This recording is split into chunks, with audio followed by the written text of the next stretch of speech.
కాకినాడ జిల్లా పెద్దపూరు నియోజకవర్గంలో వైసీపీకి భారీ షాక్ తగిలింది. సామర్లకోట పట్టణానికి చెందిన వైసీపీ మాజీ కౌన్సిలర్ పితాని సూర్యనారాయణ నేతృత్వంలో సుమారుగా 100 కుటుంబాలు ఎమ్మెల్యే నిమ్మకాయల చినరాజప్ప ఆధ్వర్యంలో తెలుగుదేశం పార్టీ తీర్థం పుచ్చుకున్నారు. వీరికి ఎమ్మెల్యే నిమ్మకాయల చినరాజప్ప పార్టీ కండువా కప్పి పార్టీలోకి సాదరంగా ఆహ్వానించారు.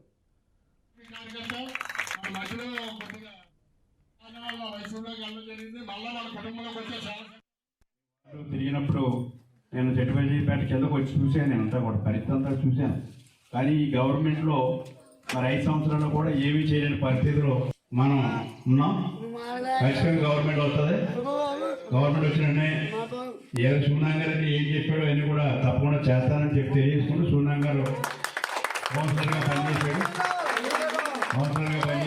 దానికి పూర్తి అనుభవం ఉంది.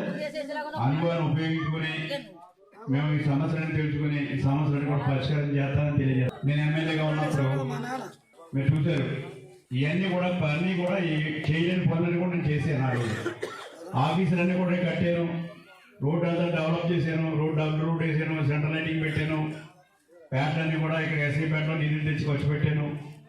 అన్నీ కూడా ఏదైతే అవసరమో ఆ అవసరాలన్నీ కూడా తీర్చాను. మరి 5 సంవత్సరాలు వచ్చింది. 5 సంవత్సరాలు వస్తే జగన్మోహన్ రెడ్డి గారు ఏం చేశాడంటే ఎమ్మెల్యేలకు నిధులు ఇవ్వకుండా నేను సంక్షేమం చేస్తానని చెప్పి అరకొరట సంక్షేమం చేసి డబ్బులన్నీ కూడా వాళ్ళ అకౌంట్లో కొట్టుకున్నాడు. మీ వార్డు తిరిగినప్పుడు నేను చెట్టుపల్లిపేట